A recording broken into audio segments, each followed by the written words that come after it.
Hello दोस्तों, एक बार फिर से आपका बहुत बहुत स्वागत करता हूं आपके अपने चैनल हाई फाई स्टडी पर। दोस्तों आज की जो वीडियो है बहुत इंपॉर्टेंट आप सभी के लिए होने वाली है। इस वीडियो में हम लोग यहाँ पर दोस्तों देखने वाले हैं सीटेट का ईवीएस 2022, यानी टारगेट हम लोग करेंगे सीटेट का ईवीएस 2022 में जो आपका एग्ज़ाम होने वाला है दिसंबर के मिड से या फिर जनवरी के बीच में आपका एग्ज़ाम बेसिकली होता है और होने वाला है। तो उससे रिलेटेड हम लोग यहाँ पर आज की इस वीडियो में हम लोग यहाँ पर देखने वाले हैं महत्वपूर्ण पर्यावरण के प्रश्न। और प्रश्न हमारे जो हैं दोस्तों किस तरीके के होने वाले हैं, कौन से तरीके के होने वाले हैं। तो आज हम लोग देखेंगे यहाँ पर बेसिकली वन लाइनर क्वेश्चन जो है, ठीक है ना, वन लाइनर क्वेश्चन जो है वो देखेंगे और इन्हीं में से आपके बहुविकल्पी प्रश्न बनाए जाते हैं। वन लाइनर का ही एक रूप होता है बहुविकल्पी। क्यों?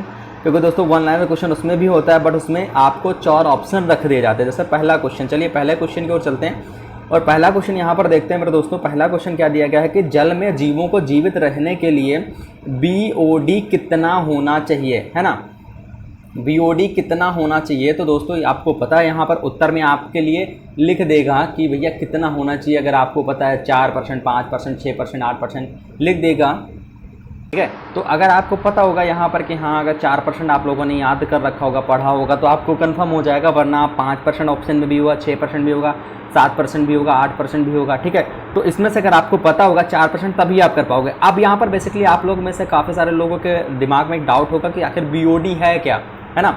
जल में जीवित रहने वाले जो जानवर होते हैं, जो जीवित रहने के लिए जो बीओडी कितना % होना चाहिए, तो बीओडी का मतलब होता है बायोलॉजिकल ऑक्सीजन डिमांड होता है। इसका पूरा नाम, बी से बायोलॉजिकल, ओ से ऑक्सीजन, डी से डिमांड।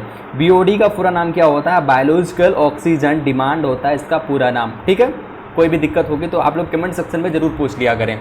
आगे बात करते हैं हम लोग यहाँ पर कि ध्वनि की तीव्रता कैसे मापी जाती है। तो भैया ध्वनि की तीव्रता की अगर यहाँ पर बात करते हैं मेरे दोस्तों, तो ध्वनि की तीव्रता जो है वो डेसीबल में नापी जाती है। इतने डेसीबल होती है, ठीक है, ऐसे मापा जाता है।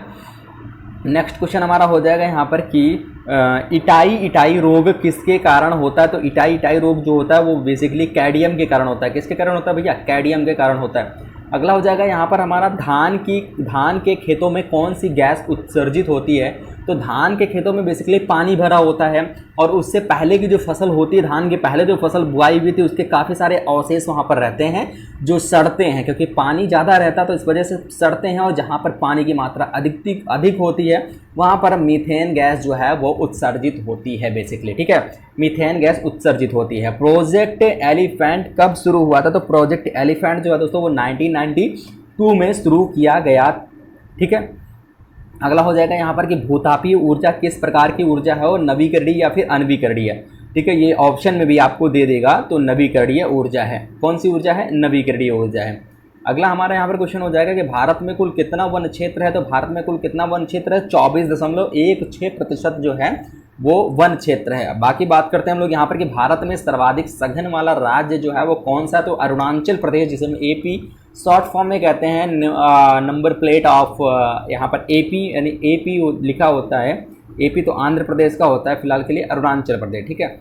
बात करते हैं हम लोग यहाँ पर कि कार्बन मोनोऑक्साइड जो है वो प्राथमिक प्रदूषक है या वित्तीय प्रदूषक है। तो ये एक प्रकार का प्राथमिक प्रदूषक के अंतर्गत आ जाता है। यहाँ पर आज हम लोग यहाँ पर दोस्तों देखेंगे 40 क्वेश्चन, ठीक है ना, 40 प्रश्न देखेंगे। हो सकता है 40 से अधिक भी हम लोग देखें, लेकिन मैं टारगेट एक लेकर के आया हूँ कि हम आपके लिए 2 सेट लेकर के आएंगे, 40 के 2। हालांकि प्रश्न जो है वो आपके 80 के करीब है या 80 क्वेश्चन है, लेकिन 40 से 2 सेट आपके करवाने के मैंने सोचे हैं। अगर हो जाएगा तो एक ही में मैं आपको करवा दूंगा, ठीक है।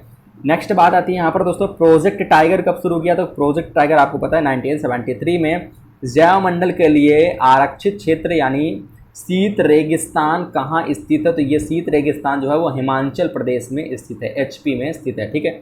भारत के प्रमुख हॉट स्पॉट जो हैं क्षेत्रों के नाम क्या है। तो भारत में प्रमुख हॉट स्पॉट क्षेत्रों के नाम जो है वो पश्चिमी घाटी और एक आपका हो जाता है पूर्वी हिमालय, ठीक है ना। पश्चिमी घाटी और पूर्वी हिमालय हो जाता है।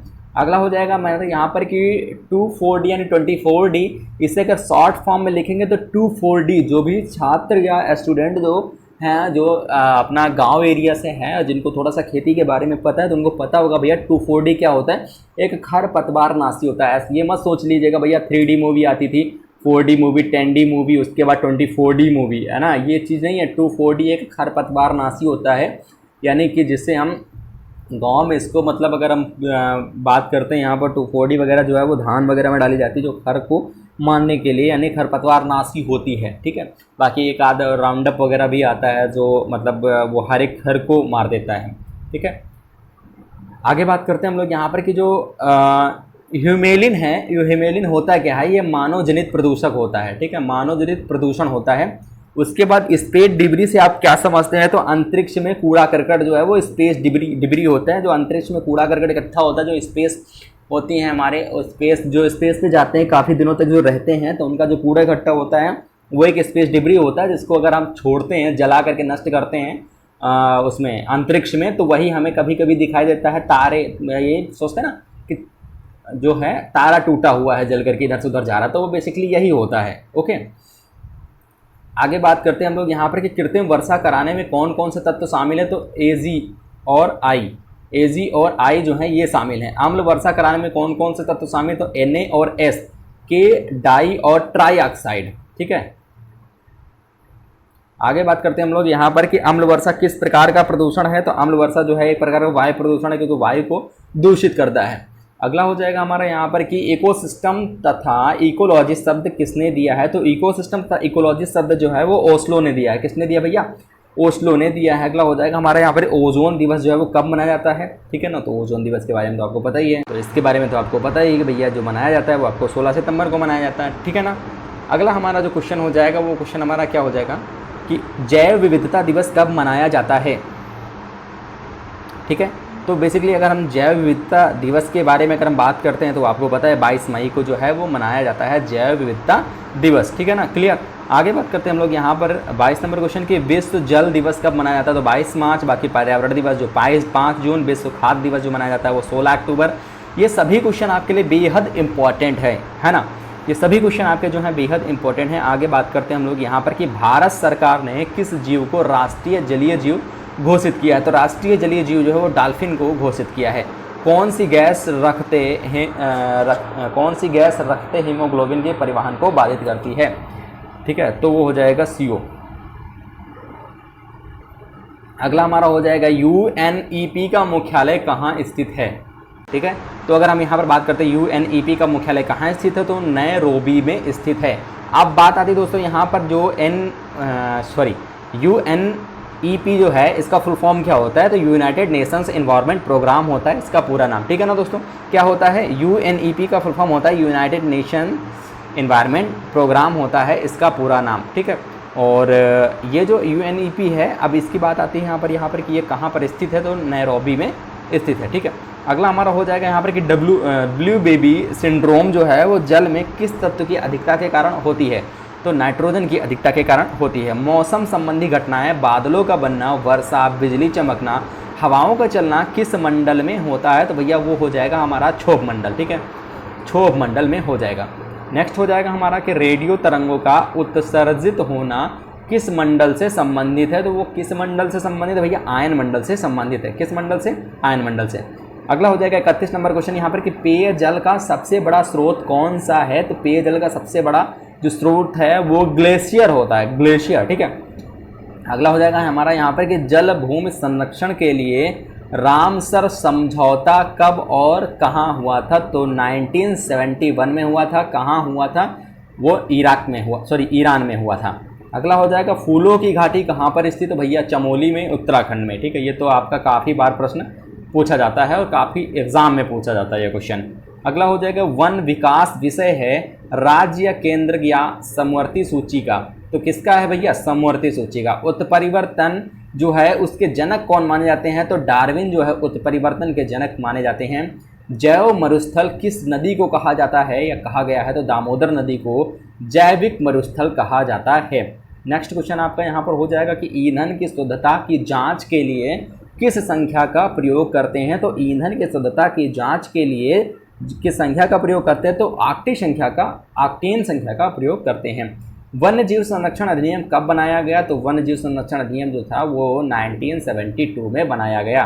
पर्यावरण संरक्षण कानून कब बनाया गया, तो पर्यावरण संरक्षण कानून जो था वो कब बनाया गया भैया, 1986 में बनाया गया, 1986 में। नेक्स्ट क्वेश्चन आपका यहाँ पर हो जाएगा कि वायु प्रदूषण संबंधित कानून कब बनाया गया, तो वायु प्रदूषण से संबंधित जो कानून है वो आपका 1981 में बनाया गया। अगला हो जाएगा 41 नंबर क्वेश्चन कि वन संरक्षण अधिनियम कब बनाया गया।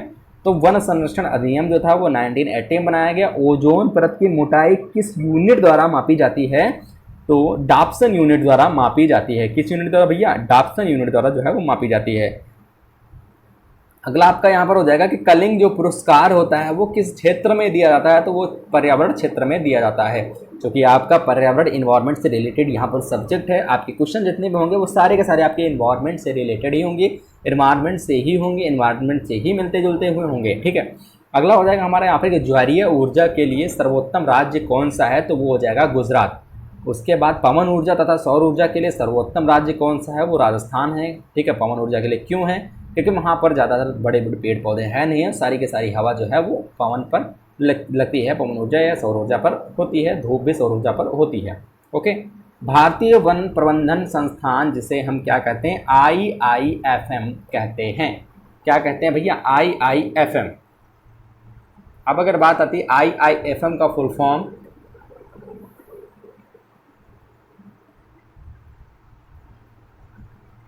ठीक है, तो इसके अगर हम कहाँ पर स्थित है, तो भारतीय वन प्रबंधन संस्थान IIFM कहाँ स्थित है। तो ये इसका फुल फॉर्म भारतीय वन प्रबंधन संस्थान, जो कि कहाँ पर स्थित भैया, भोपाल में स्थित है। यानी कि Indian institute of forest management जो है, भारतीय वन प्रबंधन संस्थान जो है वो कहाँ पर स्थित है, वो आपका भोपाल में स्थित है। ओके, अगला हमारा यहाँ पर हो जाएगा NEERI संस्थान कहाँ स्थित है। NEERI यानी कि national environmental engineering research institute, जिसे हम क्या कहते हैं, NEERI कहते हैं, यानी national environmental engineering research institute जो है वो कहाँ स्थित है। तो भैया वो स्थित है आपका नागपुर में स्थित है। ठीक है ना। भारतीय वन अनुसंधान संस्थान जिसे FSI कहते हैं वो कहाँ स्थित है। तो वो भैया आपका देहरादून में स्थित है। अगला आपका यहाँ पर हो जाएगा कि भारत स्टेज क्या है। तो भारत स्टेज जो है वो आपका पर्यावरण प्रदूषण का मानक है। गिद्धों को किस रसायन से खतरा उत्पन्न हुआ। तो डेक्नोफिनॉल से जो है ये सबसे ज़्यादा खतरा जो है वो उत्पन्न हुआ। विश्व में सर्वाधिक तटरेखा वाला राज्य कौन सा, तटरेखा वाला देश कौन सा है। तो वो है कनाडा। ठीक है ना, कनाडा। अगला हमारा यहाँ पर क्वेश्चन हो जाएगा कि ओजोन परत में सर्वाधिक क्षेत्र कहाँ है। तो वो है ध्रुवों पर। जो हमारे दोनों ध्रुव हैं वहाँ पर सबसे सर्वाधिक क्षेत्र माना जाता है ओजोन परत का। शराब के सेवन से होने वाला रोग कौन सा है। शराब के सेवन से होने वाला रोग जो है वो सिरोसिस है। मूत्रालय में अप्रिय दुर्गंध का कारण क्या है। अमोनिया की अधिकता, अमोनिया का कारण। ठीक है ना, उसमें अप्रिय दुर्गंध जो होती है वो अमोनिया के कारण होती है। किसमें, मूत्रालय में। ठीक है ना, आप कहीं भी जाएंगे मूत्रालय में, ठीक है ना, तो वहाँ पर देखेंगे आप लोग, वहाँ पर इसी तरह के स्मेल जो है ज़्यादा आती रहती है। आगे बात करते हैं हम लोग यहाँ पर कि शौचालय में अप्रिय दुर्गंध का कारण कौन सी गैस है। तो H2O है। हाइथीन क्या है, हाइथीन क्या है, उच्च कोटि का निधन है। इकोमार्क क्या है। तो इकोमार्क एक प्रकार का पर्यावरण अनुकूलन के लिए है। बाकी एगमार्क क्या है। तो एगमार्क जो है वो खाद्य सुरक्षा अनुकूलन है। एक सींग वाला गैंडा के लिए कौन सा नेशनल पार्क प्रसिद्ध है। तो कालीरंगा असम में जो है। गिद्ध राष्ट्रीय उद्यान किस जानवर के लिए प्रसिद्ध है। तो गुजरात में किसके लिए प्रसिद्ध है, गिर राष्ट्रीय उद्यान की बात की गई। हमने गिद्ध पढ़ा, सॉरी, गिर राष्ट्रीय उद्यान जो है वो सिंहों के लिए है, गुजरात में। ओके, 61 नंबर क्वेश्चन हो जाएगा कि सिमलीपाल नेशनल पार्क कहाँ स्थित है और किसके लिए प्रसिद्ध है। तो उड़ीसा में हाथी के लिए प्रसिद्ध है। केवलादेव पक्षी विहार या भरतपुर राष्ट्रीय उद्यान कहाँ स्थित है। वो राजस्थान में स्थित है। वायुमंडल की आर्द्रता को किस मापक यंत्र की सहायता से मापा जाता है। तो हाइग्रोमीटर की सहायता से जो है वो मापा जाता है। किसकी सहायता से, हाइग्रोमीटर की सहायता से मापा जाता है। नेक्स्ट क्वेश्चन आपका यहाँ पर हो जाएगा कि वायुमंडल में विद्यमान अक्रिय गैस कौन सी है। वायुमंडल में विद्यमान अक्रिय गैस कौन सी है। तो वो है गैस आर्गन गैस। ठीक है ना। सर्वाधिक लवणता विश्व में किस झील की है। तो वो है ग्वान झील, जो कि तुर्की में है। क्षोभ मंडल में प्रति 1 किलोमीटर की ऊंचाई पर जाने पर तापमान कितना घटता है। तो 6.4 डिग्री सेंटीग्रेड जो है वो घटता है। 67 नंबर क्वेश्चन हो जाएगा, क्योटो सम्मेलन का आयोजन किस वर्ष और कहाँ हुआ। तो जापान में हुआ था, 1979 में हुआ था। हमारे वायुमंडल में सबसे अधिक हाइड्रोकार्बन प्रदूषण कौन सा है। तो वो है मीथेन है। कौन सा देश जो है वो सर्वाधिक ग्रीन हाउस गैसों का उत्सर्जन करता है, तो सबसे ज़्यादा चीन करता है ना। अगला हो जाएगा 70 नंबर क्वेश्चन हो जाएगा कि विश्व वन्य जीव कोष जिसे WWF कहते हैं, ठीक है, का मुख्यालय कहाँ है, तो वो स्विट्जरलैंड ग्लांडे में है। किस राज्य में सर्वाधिक राष्ट्रीय उद्यान स्थित है, राष्ट्रीय उद्यान तो भैया मध्य प्रदेश की बात की जाती है, इससे पहले भी मैंने आपको बताया है। भारत में सर्वाधिक जैव विविधता किस क्षेत्र में पाई जाती है, तो वो है शांति घाटी, शांत घाटी जो कि केरल में है। अगला क्वेश्चन यहाँ पर हो जाएगा कि वन्य जीव सप्ताह किस महीने में मनाया जाता है, तो अक्टूबर के प्रथम सप्ताह में जो है वन्य जीव सप्ताह मनाया जाता है। ग्रीन हाउस जिसे हम फार्मिंग कहते हैं वाला ग्रीन हाउस फार्मिंग वाला राज्य जो पहला राज्य है वो कौन सा है, तो वो है अपना पंजाब। इंदिरा गांधी वन्य जीव अभ्यारण्य कहाँ स्थित है, तो वो है तमिलनाडु में स्थित, ओके, तमिलनाडु में स्थित है। अगला हमारा क्वेश्चन यहाँ पर हो जाएगा कि विश्व की प्रसिद्ध सेरेंगेती वन्य जीव अभ्यारण्य कहाँ स्थित है, तो तंजानिया में स्थित है। बायोगैस से उत्पन्न होने वाली प्रमुख गैस कौन सी है, तो वह है हीलियम। ठीक है, तो दोस्तों यहाँ पर हम लोगों ने आज देखे हैं 77 बहुत इंपॉर्टेंट क्वेश्चन, और इसकी PDF मैं आपको टेलीग्राम पे प्रोवाइड कर दूंगा। टेलीग्राम का लिंक आपको डिस्क्रिप्शन बॉक्स में मिल जाएगा। साथ ही में दोस्तों आप लोग जाके डायरेक्टली आप लोग वहाँ पर सर्च कर सकते हो। सर्च क्या करना है वो चीज़ मैं आपको बता दे रहा हूँ। सर्च आपको डायरेक्टली वहाँ पर एक ही चीज़ सर्च करना है, HiFi स्टडी 94, HiFi, ठीक है ना, STUDY स्टडी और बिना स्पेस के 94, ये सर्च करिएगा आपको चैनल मिल जाएगा। वहाँ से आप PDF जो है वो डाउनलोड कर लें, ठीक है ना। मिलेंगे नेक्स्ट वीडियो के साथ। जय हिंद, वंदे मातरम।